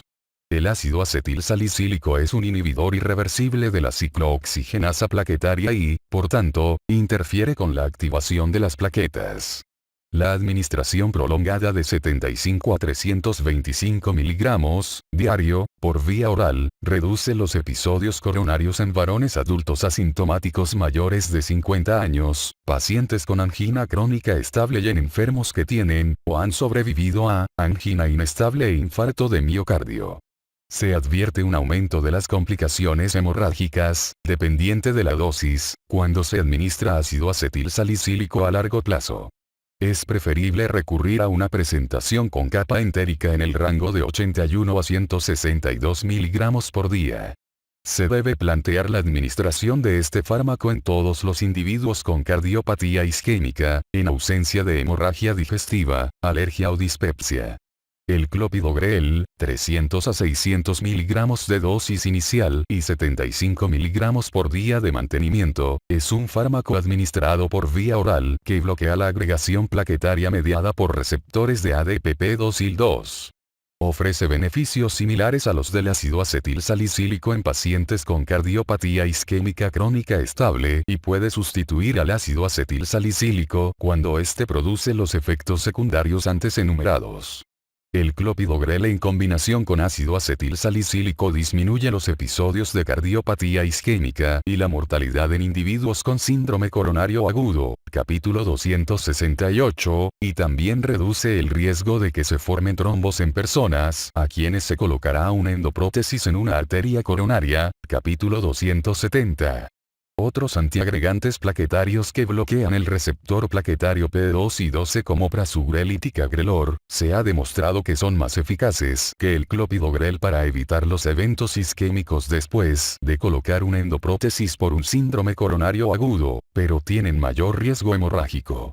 Pese a que se aconseja la combinación de clopidogrel y ácido acetil salicílico durante al menos un año en sujetos con un síndrome coronario agudo tratado con la colocación de una endoprótesis farmacoactiva, los estudios no han demostrado beneficio alguno de la adición sistemática de clopidogrel al ácido acetil salicílico en individuos con cardiopatía isquémica crónica estable. Otros tratamientos. Los inhibidores de la enzima convertidora de angiotensina se han utilizado de manera generalizada en el tratamiento de supervivientes a infartos de miocardio, pacientes con hipertensión o cardiopatía isquémica crónica, incluida la angina de pecho, y aquellos con alto riesgo vascular, como los individuos con diabetes. Los beneficios de los inhibidores de la enzima convertidora de angiotensina se advierten de manera particular en sujetos con cardiopatía isquémica de mayor riesgo, en particular si padecen diabetes mellitus o disfunción del ventrículo izquierdo, y también en quienes no se ha logrado un control adecuado de la presión arterial y del colesterol, lipoproteínas de baja densidad con betabloqueadores y estatinas. Sin embargo, la administración sistemática de inhibidores de la enzima convertidora de angiotensina a personas con cardiopatía isquémica y funcionamiento normal del ventrículo izquierdo y que han alcanzado los objetivos de presión arterial y lipoproteínas de baja densidad con otros tratamientos, no disminuye la frecuencia de episodios agudos y, por consiguiente, no es rentable. Pese a la administración de nitratos, beta-bloqueadores o antagonistas del calcio, algunos sujetos con cardiopatía isquémica mostrarán crisis de angina. En la actualidad se dispone de otros tratamientos médicos para aliviar sus síntomas. La ranolazina, derivado piperacínico, puede ser útil en enfermos de angina crónica sin mejoría a pesar del tratamiento médico habitual, cuadro 267-7. Se piensa que su acción antianginosa se ejerce por la inhibición de la entrada tardía de sodio al interior de la célula. Los beneficios de la inhibición de corriente de entrada de sodio incluyen limitación de la sobrecarga de sodio de los miocitos isquémicos y prevención de la sobrecarga de calcio por medio del intercambiador de sodio y calcio. Los pacientes por lo común toleran bien dosis de 500 a 1000 miligramos por vía oral 2 veces al día. La ranolazina está contraindicada en personas con deficiencia hepática, con trastornos o fármacos que causan prolongación del QT corregido o cuando se utilizan fármacos que inhiben el sistema metabólico KIP3A, como ketoconazol, diltiazem, verapamilo, antibióticos macrólidos, inhibidores de la proteasa de virus de inmunodeficiencia adquirida y grandes cantidades de jugo de toronja. El uso de antiinflamatorios no esteroideos en personas con cardiopatía isquémica puede acompañarse de un mayor riesgo, pequeño, pero finito, de infarto de miocardio y muerte. Por tales razones, no deben administrarse a esos pacientes. Si se requieren para el alivio de los síntomas, se deben administrar con ácido acetilsalicílico y hacer lo posible por utilizar un antiinflamatorio no esteroideo con el menor riesgo cardiovascular posible, en la menor dosis necesaria y por el periodo más corto. Otra clase de fármacos abre los conductos de potasio sensibles a trifosfato de adenosina en los miocitos, con lo cual disminuye el número de iones de calcio intracelular libres. El principal fármaco de esta categoría es el nicorandil, 20 miligramos 2 veces al día, que de forma típica se administra por vía oral, para evitar la angina. Este no se distribuye en Estados Unidos, pero se utiliza en otros países. La ivabradina, 2,5 a 7,5 miligramos vía oral cada 12 horas, es un fármaco inhibidor específico del nódulo sinusal que puede ser útil para prevenir episodios cardiovasculares en pacientes con cardiopatía isquémica que tienen un ritmo cardíaco en reposo más de 70 latidos por minuto, solo en combinación con un beta bloqueador, y disfunción sistólica del ventrículo izquierdo. No parece ser beneficiosa en pacientes con cardiopatía isquémica que no tienen insuficiencia cardíaca clínica, angina e insuficiencia cardíaca. La insuficiencia ventricular izquierda transitoria con angina se regula con nitratos. En pacientes con insuficiencia cardíaca congestiva establecida, la presión excesiva de la pared ventricular izquierda aumenta la demanda miocárdica de oxígeno. El tratamiento de la insuficiencia cardíaca con algún inhibidor de la enzima convertidora de angiotensina, con diuréticos y digoxina, capítulo 252, reduce el tamaño del corazón, la presión de la pared y la demanda miocárdica de oxígeno y a su vez, ayuda a reducir la angina y la isquemia. Una vez que se controlan los signos y síntomas de insuficiencia cardíaca, se debe hacer lo posible por administrar beta bloqueadores no solo para la angina, sino en vista de que los estudios clínicos en la insuficiencia cardíaca han demostrado que la supervivencia mejora de forma considerable. Un lapso de prueba con el beta bloqueador Esmolol, de acción ultracorta por vía intravenosa, ayuda a definir la inocuidad del beta bloqueo en pacientes escogidos. Por lo regular, la angina nocturna siempre responde al tratamiento de la insuficiencia cardíaca. En pacientes con cardiopatía isquémica, la combinación de insuficiencia cardíaca congestiva y angina es indicativa de un mal pronóstico. Se debe considerar seriamente la posibilidad de realizar cateterismo cardíaco y revascularización coronaria. Revascularización coronaria. Los estudios clínicos han confirmado que con el diagnóstico inicial de cardiopatía isquémica estable, en primer lugar es adecuado comenzar un régimen médico integral, como se describe antes. Habrá que pensar en la revascularización en caso de que existan fases inestables de la enfermedad, síntomas resistentes al tratamiento, isquemia grave o anatomía coronaria de alto riesgo, diabetes y trastornos de la función del ventrículo izquierdo. La revascularización debe utilizarse junto con la permanente necesidad de modificar los factores de riesgo y valorar el tratamiento médico, pero no la sustituirá. La figura 267.4 incluye un algoritmo para integrar el tratamiento médico y las opciones de revascularización en pacientes con cardiopatía isquémica. Intervención coronaria percutánea. Capítulo 270, la intervención coronaria percutánea que comprende la dilatación con globo y que se acompaña a menudo de la colocación de una endoprótesis coronaria, se utiliza ampliamente para lograr la revascularización del miocardio en individuos con cardiopatía isquémica sintomática y estenosis de las coronarias epicárdicas, que son propicias para dicho procedimiento.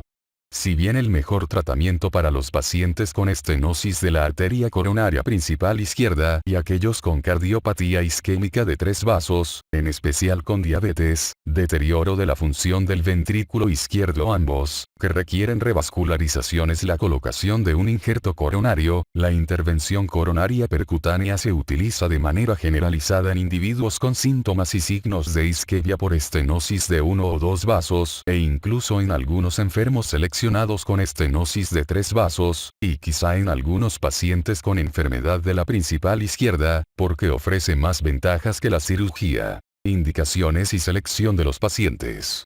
La indicación clínica más frecuente de intervención coronaria percutánea es la angina de pecho que aparece a pesar del tratamiento médico, acompañada de datos de isquemia durante la prueba de esfuerzo. La intervención coronaria percutánea es más eficaz que el tratamiento médico para aliviar la angina. La intervención coronaria percutánea mejora los resultados en sujetos con angina inestable o cuando se utiliza en etapa temprana en la evolución del infarto del miocardio con choque cardiógeno o sin él. Sin embargo, en individuos cuya angina de esfuerzo es estable, los estudios clínicos han confirmado que la intervención coronaria percutánea no disminuye la frecuencia de muerte o infarto del miocardio, en comparación con el tratamiento médico óptimo. La intervención coronaria percutánea se usa como tratamiento de las estenosis de las coronarias nativas y de injertos en pacientes con angina recurrente tras una derivación aortocoronaria. Riesgos. Cuando las estenosis coronarias son aisladas y simétricas es posible tratar 2 e incluso 3 vasos de forma secuencial.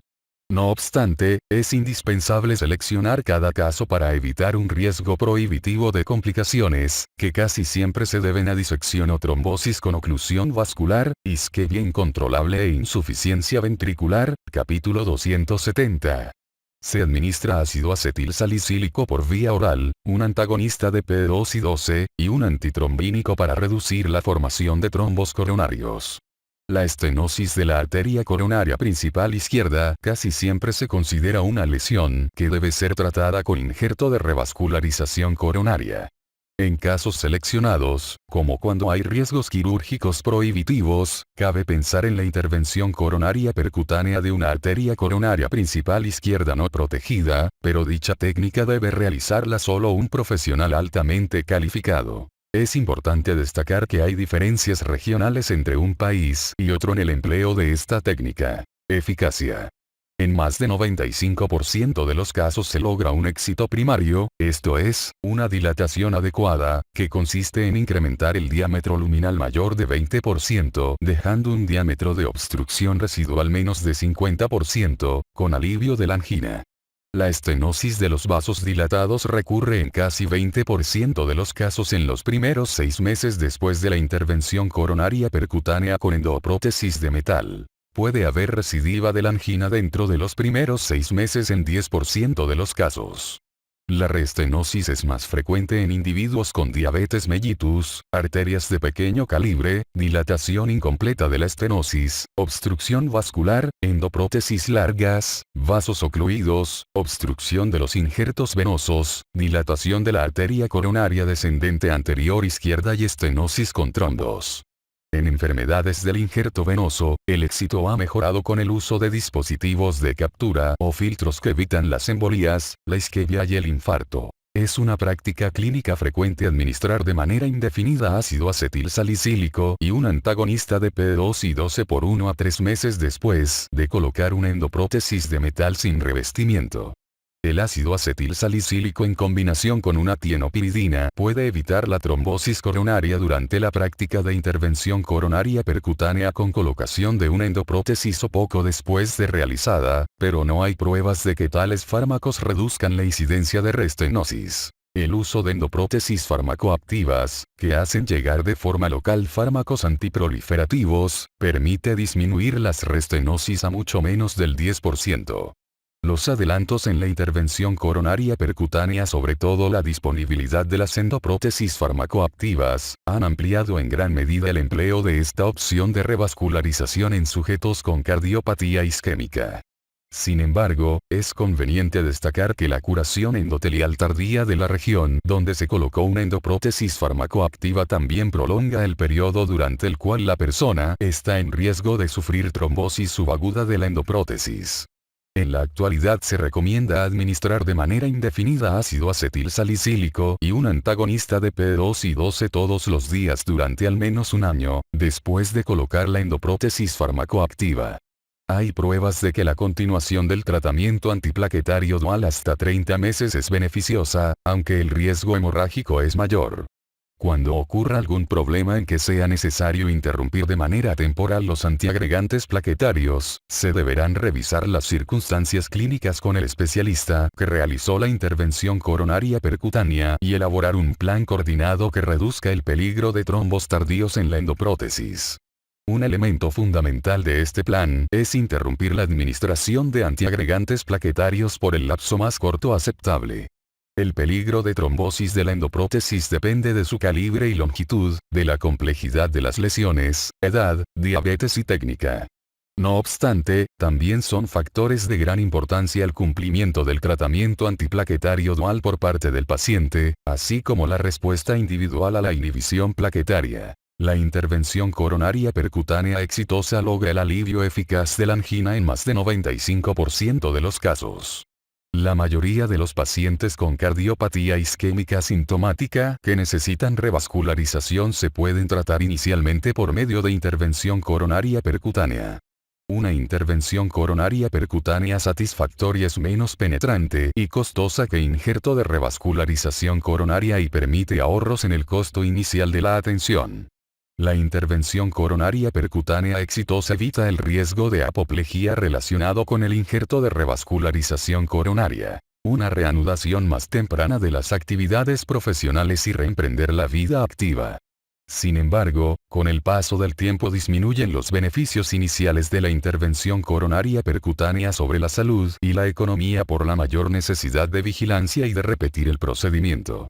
En la comparación directa hecha en sujetos diabéticos o con coronariopatía de 3 vasos o de la coronaria principal izquierda, injerto de revascularización coronaria fue mejor que intervención coronaria percutánea para evitar episodios adversos graves de corazón o de tipo cerebrovascular en un seguimiento de 12 meses. Derivación coronaria con injerto. Durante esta cirugía se realiza la anastomosis de una o ambas arterias mamarias internas o de una arteria radial con la arteria coronaria distal a la lesión obstructiva. Este es el procedimiento de elección. En las obstrucciones adicionales en las que no se puede derivar una arteria, se utiliza un fragmento de vena, por lo general de la safena, para formar un puente entre la aorta y la arteria coronaria distal a la lesión obstructiva. Aunque algunas de las indicaciones para injerto de revascularización coronaria son controvertidas, existen ciertos puntos de consenso. 1. La intervención es relativamente segura, con una mortalidad menos de 1% cuando se realiza por un equipo quirúrgico experimentado en pacientes sin comorbilidad grave y con funcionamiento normal del ventrículo izquierdo. 2. La mortalidad intraoperatoria y posoperatoria aumenta con el grado de disfunción ventricular, la comorbilidad, edad, más de 80 años, y la falta de experiencia del personal quirúrgico. La eficacia y el riesgo de injerto de revascularización coronaria varían mucho de acuerdo con la selección de los casos y con la habilidad y experiencia del equipo quirúrgico. 3. Durante el primer año del posoperatorio, en 10 a 20% de los casos se produce una oclusión de los injertos venosos, con una incidencia anual de 2% durante los 5 a 7 años siguientes. A partir de entonces, con una incidencia anual de 4%. La permeabilidad a largo plazo es mucho mayor en los injertos de las arterias mamaria interna y radial que en los de vena safena. En los enfermos con obstrucción de la arteria coronaria descendente anterior izquierda, la supervivencia aumenta cuando el injerto se realiza con la arteria mamaria interna o la arteria radial que con la vena safena. El tratamiento meticuloso de los factores de riesgo, sobre todo de la dislipidemia, mejora la permeabilidad del injerto y los resultados. 4. Tras la revascularización completa, la angina desaparece o se amortigua de forma muy significativa en casi 90% de los pacientes.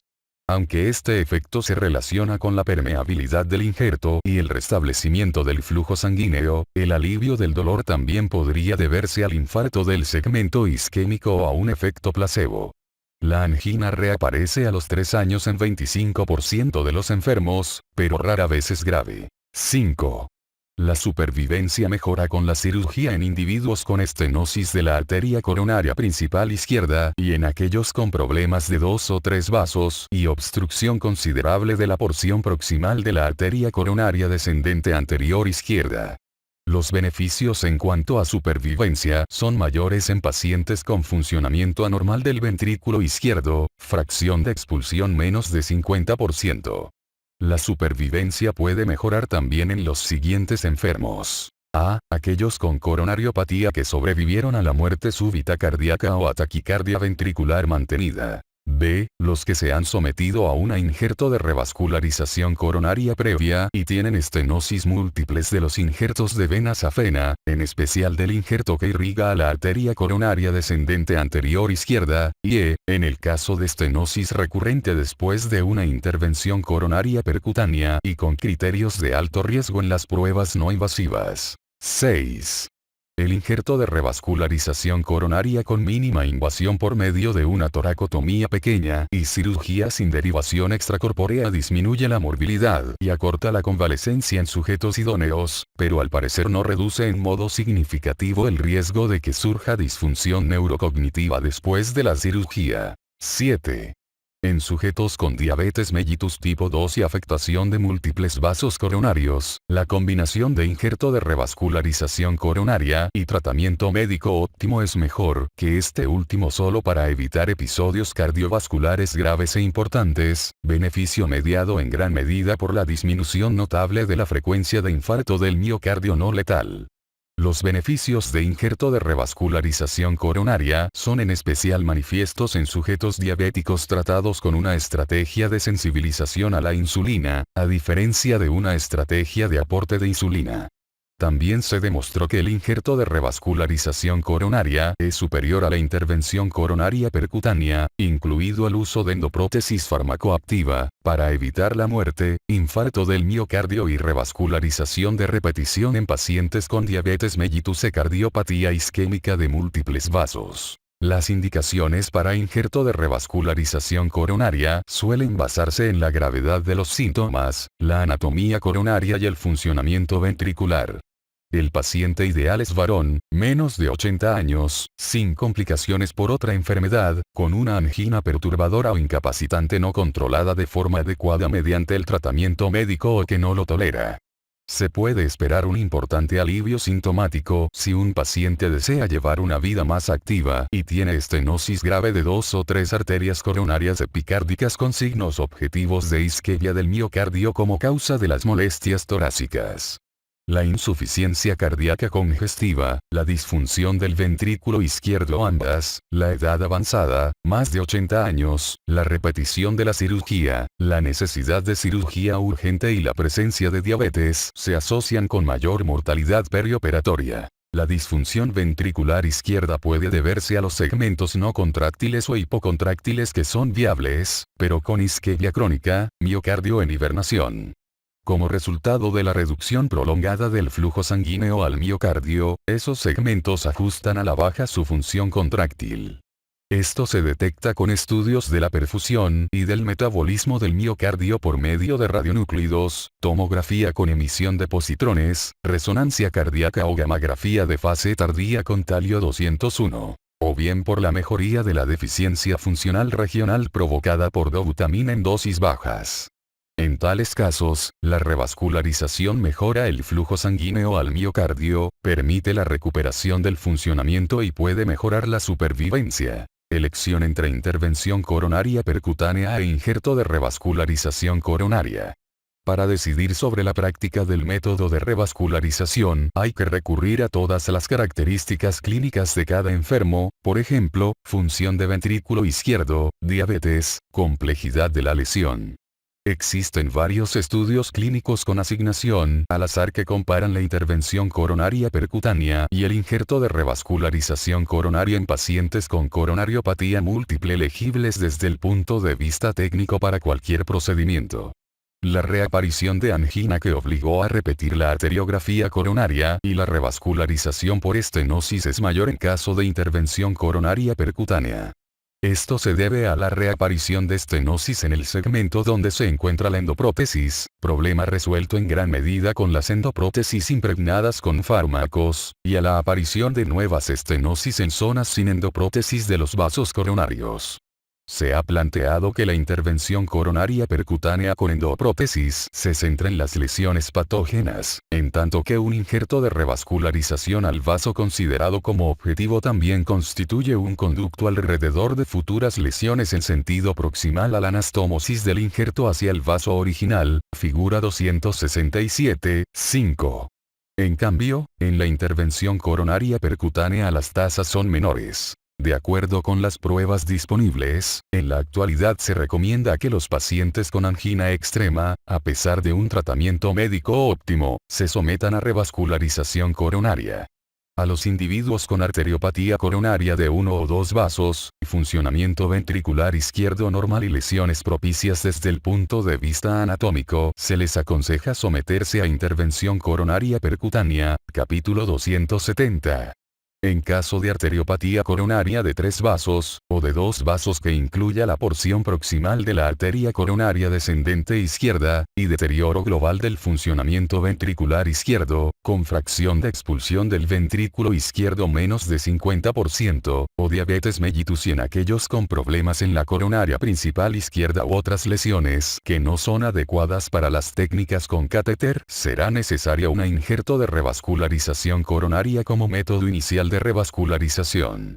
En vista de la complejidad para tomar decisiones, es deseable tener un equipo multidisciplinario, incluyendo un cardiólogo y un cirujano cardiovascular, que trabajen en conjunto con el médico general del paciente, los cuales aportan conocimientos mientras valoran las preferencias del paciente antes de decidir la opción de revascularización. Tratamientos heterodoxos para la cardiopatía isquémica. En ocasiones, el médico debe atender a una persona con angina persistente e incapacitante pese a la administración del tratamiento máximo tolerado y en quien la revascularización no constituye una opción, por ejemplo, enfermedad difusa de pequeños vasos en que es imposible implantar una endoprótesis o encontrar lugares aceptables para la colocación de un injerto de revascularización. En tales casos habrá que pensar en tratamientos distintos de los acostumbrados. La contrapulsación externa intensificada utiliza manguitos neumáticos en las extremidades inferiores para la intensificación diastólica y la descarga sistólica de la tensión arterial para disminuir el trabajo del corazón y el consumo de oxígeno, al tiempo que se mejora el flujo sanguíneo coronario.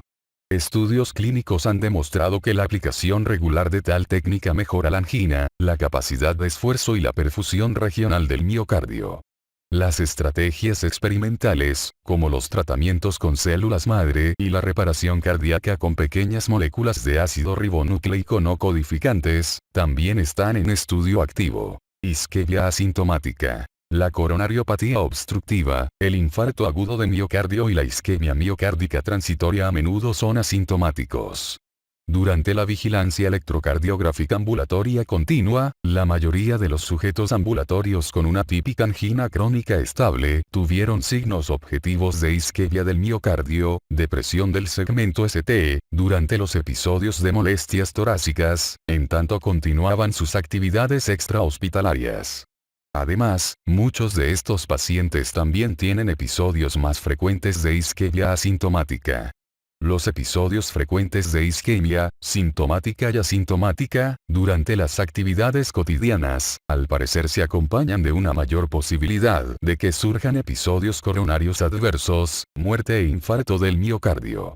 Además, los individuos con isquemia asintomática después de un infarto de miocardio están expuestos a un mayor riesgo de un segundo episodio coronario.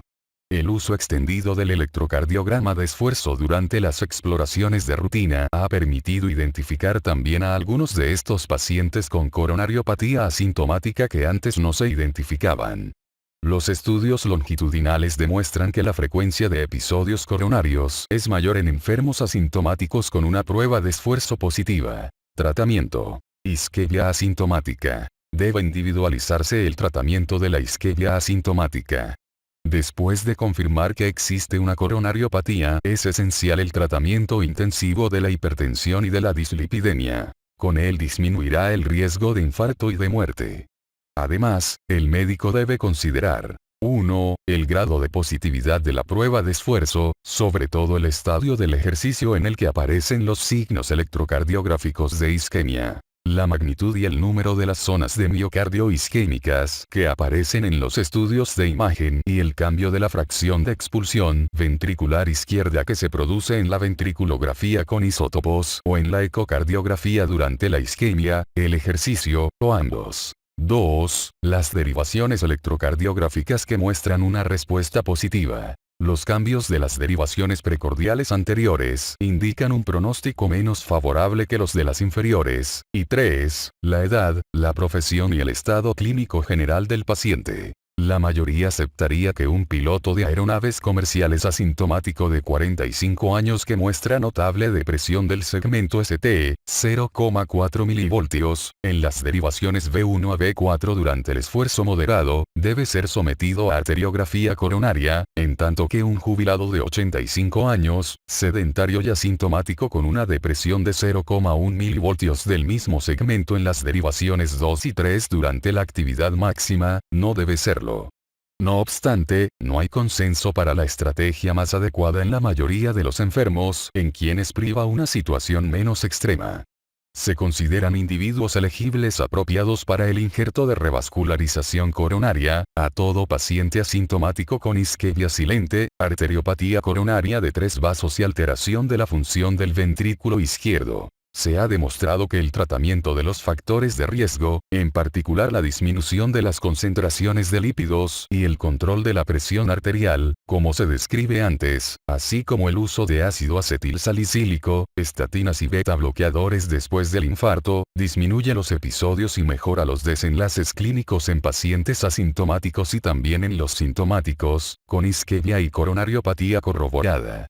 La administración de beta bloqueadores, antagonistas de los conductos de calcio y nitratos de acción prolongada, puede disminuir la incidencia de isquemia asintomática, pero no hay certeza de que dicha estrategia sea necesaria o deseable en individuos que no han padecido un infarto del miocardio.